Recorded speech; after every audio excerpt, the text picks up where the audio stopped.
right in the kisser. Hey, how the devil are you? Oh, why are you order? Okay, look what we've got today. Ho. This is from Acoustic Energy. It's been sent out to me on loan. I've got to give it back. Why are you order? This is the new AE300 Mk2. And now I do love a speaker review. I'm obsessed with speakers. I really am. And in my opinion, the speaker makes the biggest difference to the sound quality. Now, before you all start getting on your keyboards in the comment section. Well, actually, everybody knows it's the source, obviously. Well, I think it's the amplifier that makes a lot of difference, you know what I mean? It's so obviously the room. So, yeah, I know they all matter, but let's take the room out of the equation. Yeah, of course the room's important. I get that, okay? But imagine you got soft furniture and your room's treated, all that nonsense, blah, blah, blah. Done, okay? But let's look at the source and the amplifier. So why would you get nice speakers and nice amplifier and a terrible source? You wouldn't. And you wouldn't get nice speakers and a cheap amp. It'd be silly to do so. But in my experience, the source, as long as it's decent, doesn't make a huge amount of difference. There can be subtle differences, don't get me wrong. And the amplifier, the same. I've tested quite a lot of amplifiers and I find that, okay, yeah, some of them sound a little bit better than others, but it's not a huge difference in sound. But with speakers have their own personality, their own characteristics, and they can make a huge difference to the sound of your system. So this is why I love speaker reviews. I just think they've got their own character. Do you know what I mean? I just love them. Anyway, I do love a speaker review. I'm sure you will disagree with me, or some of you will. Anyway, enough about me rambling on, right, about my love for speakers, right? Let's talk more about these particular ones and bring you in for a closer look. Oh. And here they are. Ta-da! And very nice indeed. So they've been completely redesigned. New cabinets, new crossovers, new drivers. It's covered in like a rubberized matte finish, which is very well done. Really well done there, gotta say. Nice. Doesn't show up the fingerprints as much as the glossy ones. Also comes in white and also wood veneer. Now the drivers use that, so they trickle down tech from the flagship Corinium and they popped it into here, which is very nice indeed. You got 120mm 4.7 inch paper cone fused with corky nut. Nice. And that's supposed to increase stiffness. Cool. The tweeter is a 29mm 1.2 inch soft dome, and it got this waveguide here to aid dispersion. Now the cabinet is made from MDF and bitumen, and that's supposed to help with damping and resonance. And I have to say how solid and well made, and I think they're about 6 kilograms each.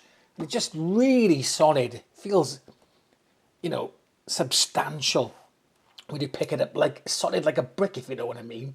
It's not a brick, but it's solid like a brick.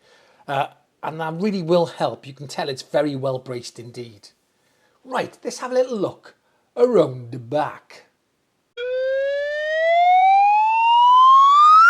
So on the back, not a huge amount to see. Now, they're slot ported, and if slot ports are done well, they work well.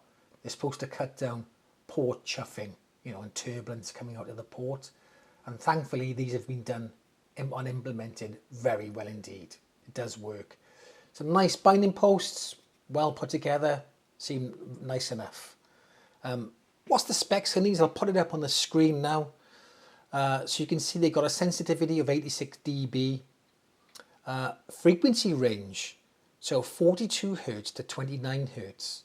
So 42 Hertz with a bass driver of 4.7 inches is blinking good. That is good. And I'll talk more about the bass later in the video. Got got an impedance of 6 ohms, and they're actually 7 kilograms each, not 6. So I told you, they're quite weighty for the size they are. He has asked me to encourage you to subscribe. So subscribe if you want, or don't. I couldn't really give a stuff. I'm only doing this because he offered to mow the lawn in return.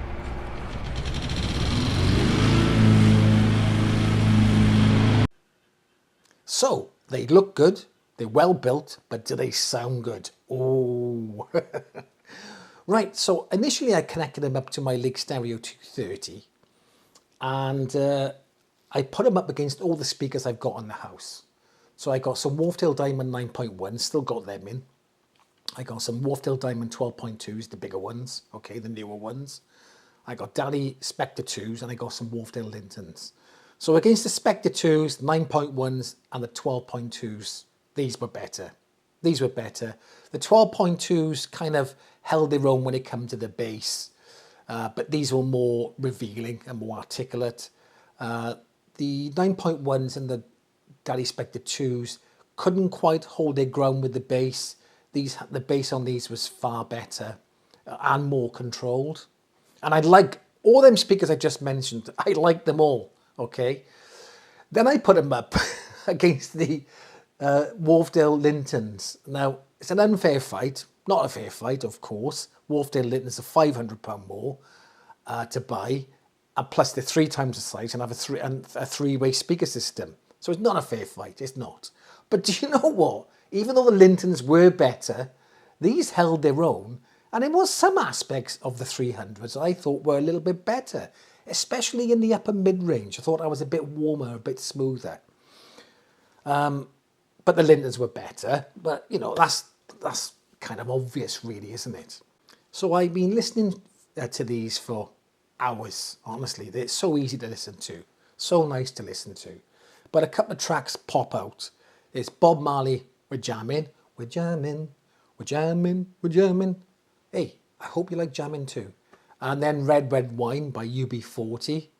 And the reason I chose them 2 tracks is because they have a really nice bass line, and they really show off the bass in these speakers. And these do, you know, again, I keep mentioning the size of the driver. It's 4.7 inches, 120 millimeters. And they just beg a belief how low they go for the size of the driver. Really nice bass. Obviously, yeah, you probably could, for the same money, you probably could get a speaker which maybe goes on a bit deeper. But would it sound as revealing in the mids? Maybe not. You know, normally you've got to sacrifice, if you want a lot of bass, you've got to sacrifice mids or treble, one of the two. But this doesn't sacrifice anything. Then I tried level 42, Lessons in Love, because I want to listen to Mark King's slap bass. Right, sounding phenomenal, really, really good. Then I thought I wanted to try the soundstage and imaging, and I thought a good track for that would be Jean-Michel Jarre, Oxygen Part 2. Okay, it's got a lot going on in that. I know it's not instruments, different instruments, but it's different sounds coming out of a synthesizer, basically, isn't it? But there's a lot going on, stereo-wise and imaging-wise, and soundstage-wise, and lots of different sounds coming out. And it's good to test it. It's good to test speakers with to see how they image, and you know, and what the soundstage is like. And I was really impressed. These handled that track really well. So overall, I think these are a great speaker. However, and it's not a massive however, it's not a massive but, okay? But however, they're not particularly a neutral speaker. They do add their own personality to the sound.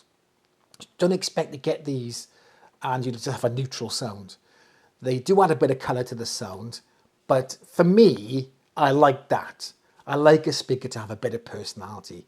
You know, neutral speakers, yeah, if you're doing mixing or something, but when you listen to the music, you want to have a bit of colour to the sounds. So these for me were great. I really liked them. I've also had them set up here on my desktop. Wanted to try some near field listening. My normal setup would be the Daddy Spectre 2s with a Daddy 8 subwoofer. and they work really well. They're not fussy with positioning. Acoustic Energy say to give them about 6 inches breathing space all the way around. You can't really do that here particularly, but I did the best I could. And I got to say, sounded great near field listening. The great far field and near field listening. And I didn't feel the need for a subwoofer when I was near field listening. So that's pretty impressive. I do like the fact that they do have a magnetic grille, because I preferred listening to them and looking at them with the grills off. But I have kids and they will put their finger in the driver, okay? So I like the fact that they got the magnetic grills that go on like that. Perfect. When it comes to positioning, some reviewers have said that they prefer to have them slightly towed in, so they come in at an angle like this, and just slightly towed in. I prefer them to have them facing directly out, to off axis, bam, straight out toward me. I much preferred that than having them towed in, but that could be just my personal preference, so I'd recommend you experiment with that. Anyway, that's come to the end of the video. If you want to stay on and watch the sound test, you can, but that's enough from me, and I'll catch you in the next one.